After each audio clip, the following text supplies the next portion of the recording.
Ielts speaking tasks for Band 7. Part 1. Introduction and interview.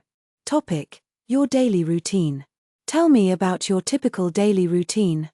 Well, on a weekday, my routine is fairly structured.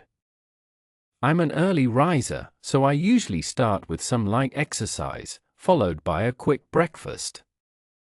Then, I head to my office, where my day is largely taken up with meetings, project work, and corresponding with colleagues.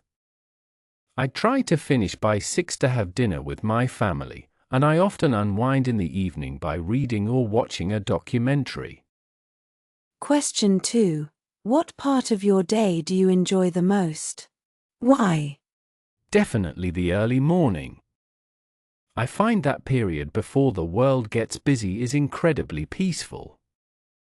It's my time to collect my thoughts, plan for the day, and enjoy a bit of solitude. That sense of calm really sets a positive tone for everything that follows. Question 3. Has your daily routine changed significantly in the last few years? Yes, it's changed quite dramatically, primarily due to shifting to a hybrid work model. A few years ago, I commuted every single day, which consumed a large chunk of my time. Now, working from home a couple of days a week has given me much more flexibility and control over my schedule. Question 4. Do you think it's important to have a consistent routine? Why or why not? To a certain extent, yes. I believe a basic framework provides stability and can boost productivity because it reduces the number of small decisions you have to make. However, I don't think it should be overly rigid. There should always be room for spontaneity, otherwise life can become a bit monotonous. Ielts speaking part 2. Individual long term. Describe a skill you learned that you think is very useful. I'd like to talk about learning basic digital photo editing. It's a skill I now find indispensable. I picked it up about 3 years ago. I had just returned from a holiday with hundreds of photos, and many of them were underwhelming, poor lighting, awkward cropping, or just dull colors. I felt frustrated because the images didn't match the memories. So, I decided to learn how to fix them myself. I learned almost entirely through free online resources. I started with video tutorials on platforms like YouTube, focusing on one specific, user-friendly software. I'd follow along with my own photos, practicing techniques like adjusting exposure, correcting color balance, and removing small imperfections. It was very much a trial and error process. The reason I consider it so profoundly useful is twofold.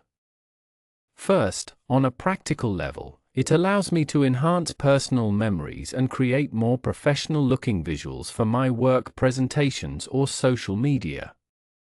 But more importantly, it has changed my perspective.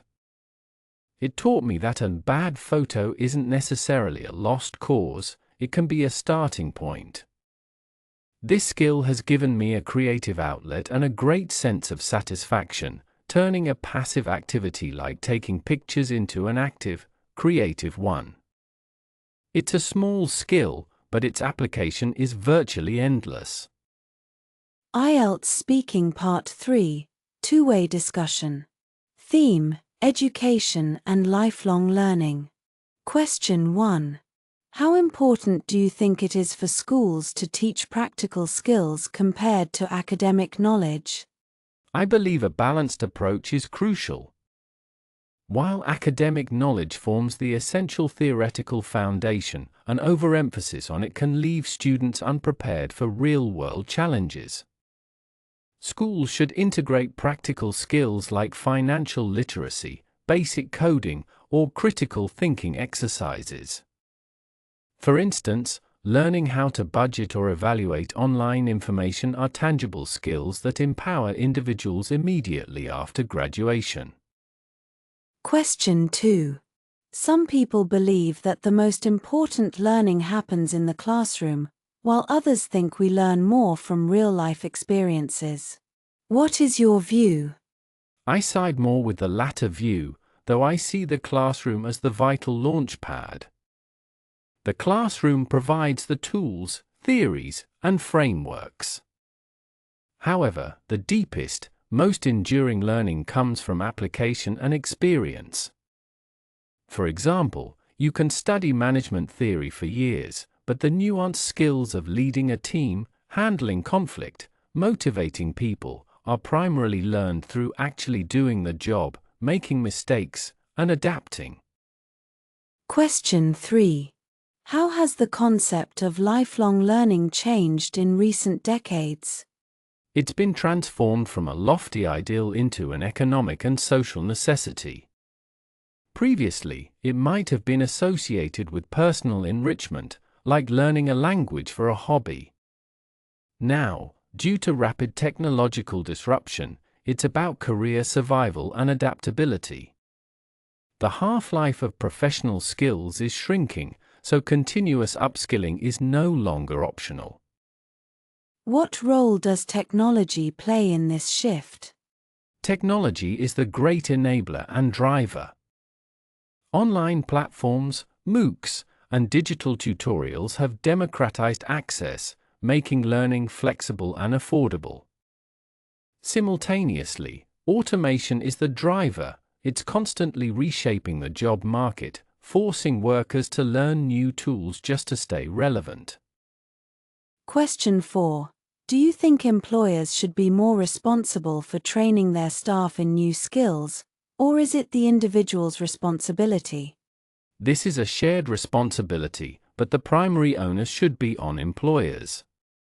Companies benefit directly from a more skilled workforce through increased innovation and productivity. A firm that invests in training also boosts employee loyalty and retention. However, individuals must be proactive in identifying skill gaps and showing a willingness to learn. What are the potential benefits for a company that invests heavily in staff training? The benefits are multifaceted.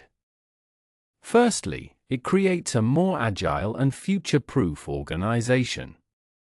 Secondly, it fosters a strong culture of innovation and internal promotion, which reduces costly staff turnover.